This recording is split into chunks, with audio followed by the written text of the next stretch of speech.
Hi friend, welcome back to my channel PL Shukla kitchen and blog. आज नुआ video को आपण मानकु स्वागत। आमे भी आसी पहुंच जाइछु खंडगिरी रे।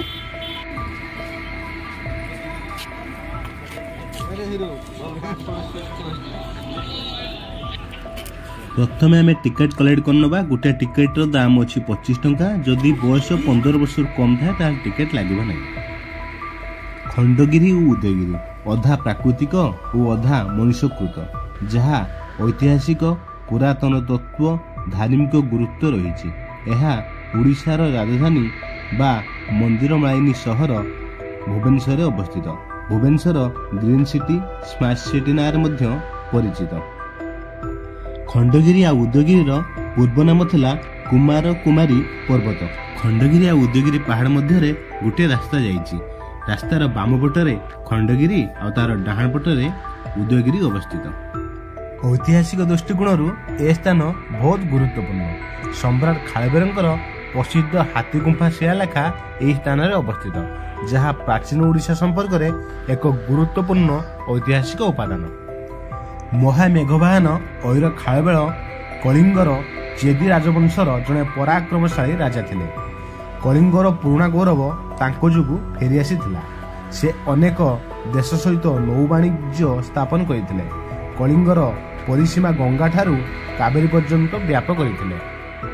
ख्रीष्टपूर्व प्रथम शताब्दी रे से खंडगिरी आ उदयगिरी को स्थापन करथिले। से 13 वर्ष पई तांकर शासन कार्य परिचालना करथिले। खंडगिरी आ उदयगिरी गुंफा को से समय शिल्प माने खुदेई करी विभिन्न प्रकार पशु पक्षी शिकार कर दृश्य आ लतार चित्र से आंकुले। एथिरू से समय चित्रकला से केते निपुण थिले ताहार परिचय मिले। आपण देखुथिबा ए सुरंग धौलीगिरी सहित संयोग अछि बोली अनुमान करा जाए। युद्ध समय ए सुरंग साहाय्य अस्त्र शस्त्र सब अणा जाय थाए। एही गुंफारे सन्यासी माने तपस्या करिथांती। कला और स्थापत्यर भूमि होची ओडिशा। ए ओडिशार ऐतिह्यरे भरपूर। आमे भी अछु खंडगिरी आ उदयगिरी। यदि आमे इतिहास पृष्ठा को उन्मोचन करिबा सेति मध्यरु आमे पाइबा खंडगिरी आ उदयगिरी। बुली जिबा खंडगिरी आ उदयगिरी। आम ऐतिह्य आमर गौरव। आस बुली जिबा सेपुरी एक ऐतिहासिक स्थान खंडगिरी। खंडगिरी ऐतिहासिक दृष्टिकोण जेमिति गुरुत्वपूर्ण, धार्मिक दृष्टिकोण ठीक सेपरी गुरुत्वपूर्ण। महावीर जैन्य तांकर जैन धर्म को एठारे प्रचार करथिले। जैन मानकर परंपरा अनुसार जैन धर्म 24 जन तीर्थंकर द्वारा प्रतिष्ठा करा जायतिला। प्रथमे थिले ऋषभनाथ, जहाँ को आदिनाथ बोली कहा जाए। 23तम थिले पार्श्वनाथ एवं 24तम थिले महावीर जैन्य। मध्यरे आउ 21 जन विषय सेपरी किछि लिपिबद्ध होई रही नाही। जैन धर्म रे दुई प्रकार मार्गी देखा जाती, श्वेतांबर एवं दिगंबर। श्वेतांबर माने श्वेत वस्त्र परिधान करिथांती आउ दिगंबर माने कौनसी प्रकार वस्त्र परिधान करती नाही।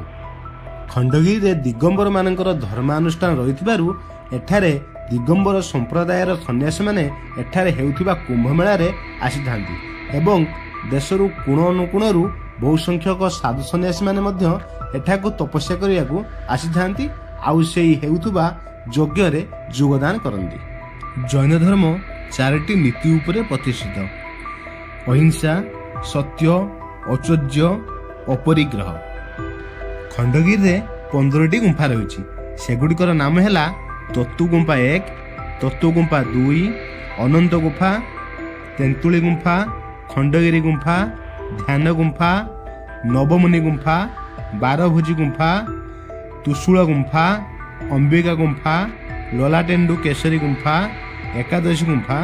एतद व्यतीत आउ 3टी गुंफा अछि जहा नामहीन अटे। एठारे जैन धर्मर एक सुंदर मंदिर मध्य अछि एवं एठारे महाकाली एवं महालक्ष्मींकर पूजा हबार मध्य प्रतिमूर्ति अछि। पौराणिक मत अनुसार एठारे गुप्त गंगार मध्य अनुसंधान करा जायछि, जेउठाकू अर्जुन मध्य एठाकू आसी बाटबणा होइथिले। अनंत गुंफारे ଅନନ୍ତଙ୍କର ପ୍ରତିମୂର୍ତ୍ତି ସହିତ ସେଠାରେ ଜୈନ ବିଲମ୍ବୀ 24 ଜଣ ତୀର୍ଥଙ୍କର ମାନଙ୍କର ମଧ୍ୟ ପ୍ରତିମୂର୍ତ୍ତି ରହିଛି। ଜୈନ ଧର୍ମାବଲମ୍ବୀ ମାନଙ୍କ ପାଇଁ ଏହା ଏକ ପ୍ରମୁଖ ସ୍ଥାନ ଏବଂ ପର୍ଯ୍ୟଟକମାନେ ଏହି ସ୍ଥାନର ପୁରୁଣା ଶିଳା ପାଇଁ ଆଉ ପୁରୁଣା ଶିଳାଲିପି ପାଇଁ ଆକୃଷ୍ଟ ହୋଇ ଏଠାକୁ ଆସିଥାନ୍ତି। ଆପଣମାନେ ଦେଖୁଛନ୍ତି ଏବେ ଧ୍ୟାନ ଗୁମ୍ଫା, ଯେଉଁଠାରେ ତପସ୍ୱୀମାନେ ଆସି ଧ୍ୟାନ ଏବଂ ତପ କରିଥାନ୍ତି।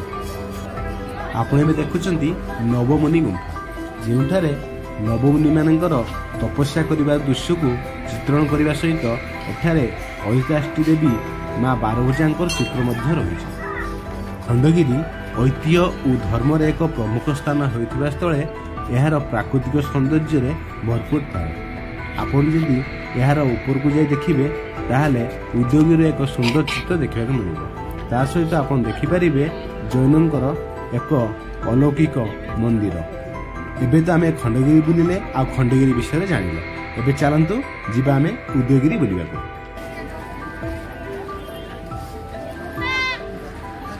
ଉଦୟଗିରିକୁ ଆପଣମାନଙ୍କୁ ସ୍ୱାଗତ। ଏଠି ଆପଣ କିଛି ଶିଳାଲିପି ପାଇପାରିବେ, ଯେଉଁଥିରେ ଆପଣଙ୍କୁ ଖଣ୍ଡଗିରି ଆଉ ଉଦୟଗିରି ବିଷୟରେ କିଛି ତଥ୍ୟ ଆପଣଙ୍କ ପାଖରେ ଉପସ୍ଥାପନ କରାଯାଇଛି। ପ୍ରଥମେ ଆସନ୍ତୁ ଆମେ ବୁଲିଯିବା ଉଦୟଗିରିରେ 1 ନମ୍ବର ଗୁମ୍ଫା, ଯାହା ହେଉଛି ରାଣୀ ଗୁମ୍ଫା। ଖଣ୍ଡଗିରିରେ ସର୍ବମୋଟ 15ଟି ଗୁମ୍ଫା ରହିଥିବା ବେଳେ ଉଦୟଗିରିରେ ରହିଛି 18 ଗୋଟି ଗୁମ୍ଫା। ରାଣୀ ଗୁମ୍ଫାରେ ରାଣୀ ରହୁଥିବାରୁ ଏହି ଗୁମ୍ଫା 2 ମହଲା ବିଶିଷ୍ଟ ହୋଇଥାଏ। ଏହି ଗୁମ୍ଫାକୁ ଶିଳ୍ପୀମାନଙ୍କ ଦ୍ୱାରା ବହୁତ ସୁନ୍ଦର ଶୈଳୀରେ ଅଙ୍କନ କରାଯାଇଛି। ଏଥିରେ ନର୍ତ୍ତକୀ ମାନଙ୍କର ଚିତ୍ର, ପଶୁମାନଙ୍କର ଚିତ୍ର, ପକ୍ଷୀମାନଙ୍କର ଚିତ୍ର, ଲତାମାନଙ୍କର ଚିତ୍ର, ଏହା ସହିତ ବିଭିନ୍ନ ଚାରୁକଳା ଚିତ୍ର ମଧ୍ୟ କରାଯାଇଛି। ଗୁମ୍ଫାର କୋଠରୀକୁ ବହୁତ ସୁନ୍ଦର ଭାବରେ କରାଯାଇଛି ଏବଂ କୋଠରୀରେ ଏଣ୍ଟ୍ରି ପଏଣ୍ଟରେ ସୁନ୍ଦର ଭାବରେ ଆର୍ଟ ମଧ୍ୟ କରାଯାଇଛି। ଏହା ସୂର୍ଯ୍ୟଙ୍କ ସଂସ୍ପର୍ଶରେ ଆସି ନାଲି ବର୍ଣ୍ଣ ଧାରଣ କରିଥାଏ।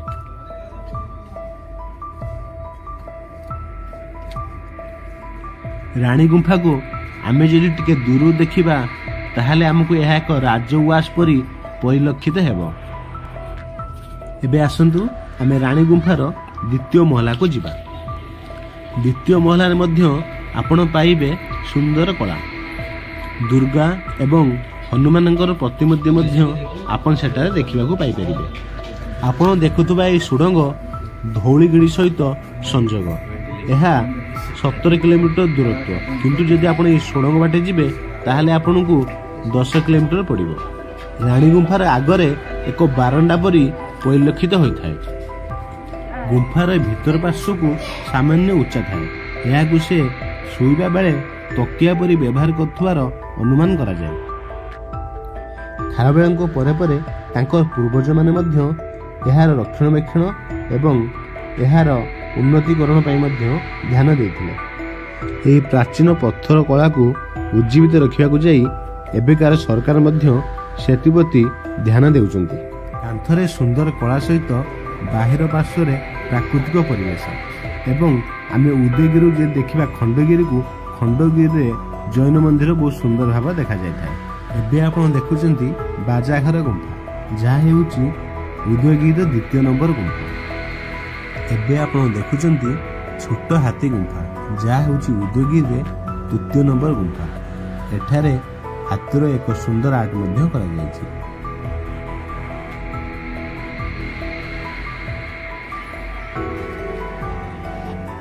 ଆପଣ ଏବେ ଦେଖୁଛନ୍ତି ଅଳକାପୁରୀ ଗୁମ୍ଫା। ଏହା ହେଉଛି ଉଦୟଗିରିର 4ର୍ଥ ନମ୍ବର ଗୁମ୍ଫା। ଏହା ହେଉଛି 2 ମହଲା ବିଶିଷ୍ଟ। ଏଥିରେ ସୁନ୍ଦର ଚିତ୍ର ମଧ୍ୟ ଆପଣ ଦେଖିବାକୁ ପାଇପାରିବେ।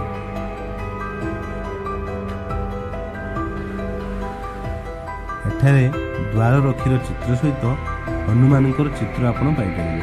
ତା ସହିତ ଅନେକ କିଛି ଚିତ୍ର ଦୃଶ୍ୟ ମଧ୍ୟ ଆପଣ ପାଇପାରିବେ ଏବଂ ଦ୍ୱାରର ପ୍ରବେଶ ପଥରେ ପାଇପାରିବେ ସୁନ୍ଦର ଚିତ୍ର।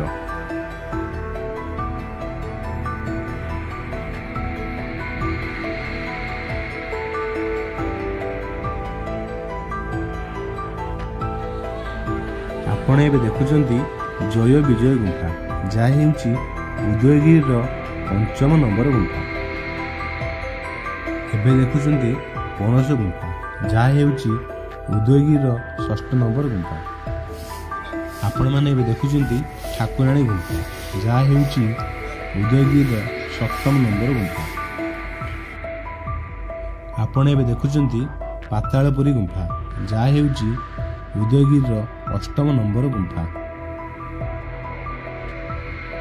ଆପଣ ଏବେ ଦେଖୁଛନ୍ତି ମଞ୍ଚପୁରୀ ଏବଂ ସ୍ୱର୍ଗପୁରୀ ଗୁମ୍ଫା, ଯାହା ହେଉଛି ଉଦୟଗିରିର 9ମ ନମ୍ବର ଗୁମ୍ଫା। ଆପଣ ଦେଖୁଛନ୍ତି ଗଣେଶ ଗୁମ୍ଫା, ଯାହା ହେଉଛି ଉଦୟଗିରିର 10 ନମ୍ବର ଗୁମ୍ଫା। ଏହି ଗୁମ୍ଫା ପ୍ରାକୃତିକ ସୌନ୍ଦର୍ଯ୍ୟରେ ଭରପୁର। ଏଠି ଆପଣ ଦେଖିବାକୁ ପାଇବେ ଗୋଟେ ହାତୀର ଦୃଶ୍ୟ, ଯିଏ ଯୁଦ୍ଧ କରିବାକୁ ଯାଉଛି, ଆଉ ଗୋଟେ ହାତୀର ଦୃଶ୍ୟ ଯିଏ ଯୁଦ୍ଧରେ ହାରୁଥିବା ଦୃଶ୍ୟ, ମାନେ ଅଧା ନଇଁଥିବାର ଦୃଶ୍ୟ, ଆଉ ଦେଖୁଛନ୍ତି ଜଣେ ମହିଳା କାନ୍ଦୁଥିବାର ଦୃଶ୍ୟ, ଯେ ରାଣୀ ଏଠି କାନ୍ଦୁଛନ୍ତି, ଭାବୁଛନ୍ତି ରଜା ମରିଯାଇଛନ୍ତି, କିନ୍ତୁ ରଜା ଏହି ଗଣେଶ ଗୁମ୍ଫା ତଳେ ହିଁ ବଞ୍ଚିତ ଭାବରେ ଥିଲେ, ଯିଏକି ପରେ ରଜା ଆସିଛନ୍ତି ଏବଂ ସମସ୍ତ କଥା କହିଛନ୍ତି ଯୁଦ୍ଧରେ କେମିତି ସେ ଜିତିଥିଲେ। ଏହି ସୁନ୍ଦର ପରିବେଶରେ ଆପଣ ଯଦି କିଛି ସମୟ ପାଇଁ ବସିବେ ଆପଣଙ୍କୁ ନିଶ୍ଚୟ ଭାବରେ ଭଲ ଲାଗିବ। ଦେଖନ୍ତୁ ଏଠି ବହୁତ ସାରା ଲୋକମାନେ ସାଧାରଣତଃ ଟିକେ ରିଲାକ୍ସ କରୁଛନ୍ତି। ଏବେ ଆପଣ ଦେଖୁଛନ୍ତି ଜମ୍ବେଶ୍ୱର ଗୁମ୍ଫା, ଯାହା ହେଉଛି ଉଦୟଗିରିର 11ତମ ଗୁମ୍ଫା।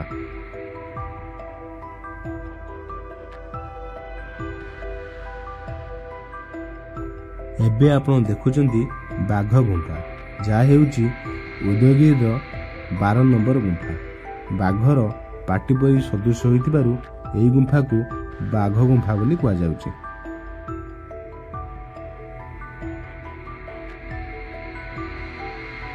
ଏବେ ଆପଣ ଦେଖୁଛନ୍ତି ସର୍ପ ଗୁମ୍ଫା, ଯାହା ହେଉଛି ଉଦୟଗିରିର 13 ନମ୍ବର ଗୁମ୍ଫା।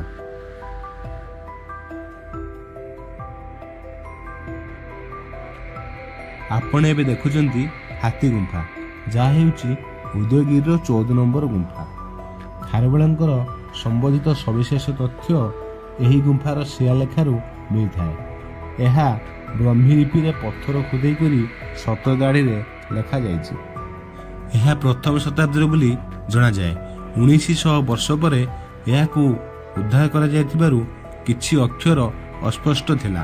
ପର ମୁହୂର୍ତ୍ତରେ ଏହାକୁ ଅନୁଧ୍ୟାନ କରି ଜଣାଯାଇଥିଲା ଯେ ଏହା ଖାରବେଳଙ୍କର ବୋଲି, ଏବଂ ଖାରବେଳଙ୍କ ବିଷୟରେ ବହୁତ କିଛି ତଥ୍ୟ ଏହି ଲେଖାରୁ ମିଳିଥିଲା।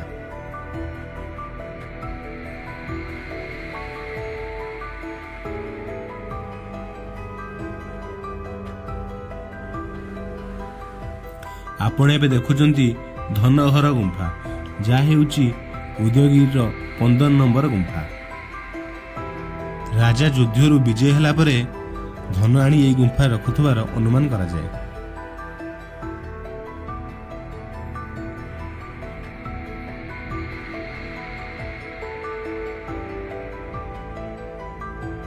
ଆପଣ ଏବେ ଦେଖୁଛନ୍ତି ହରିଦାସ ଗୁମ୍ଫା, ଏହା ହେଉଛି ଉଦୟଗିରିର 16 ନମ୍ବର ଗୁମ୍ଫା। ଆପଣ ଏବେ ଦେଖୁଛନ୍ତି ଜଗନ୍ନାଥ ଗୁମ୍ଫା, ଯାହା ହେଉଛି ଉଦୟଗିରିର 17 ନମ୍ବର ଗୁମ୍ଫା। ଆପଣ ଏବେ ଦେଖୁଛନ୍ତି ଶେଷରେ ଋଷଘର ଗୁମ୍ଫା, ଯାହା ହେଉଛି ଉଦୟଗିରିର 18 ନମ୍ବର ଗୁମ୍ଫା। ଯଦି ଆପଣଙ୍କୁ ଆମ ଭିଡ଼ିଓଟି ଭଲ ଲାଗିଥାଏ ନିଶ୍ଚୟ ଭାବରେ ଲାଇକ୍ କରନ୍ତୁ, ସେୟାର କରନ୍ତୁ, ସବସ୍କ୍ରାଇବ୍ କରିବା ପାଇଁ ଜମା ବି ଭୁଲନ୍ତୁନି।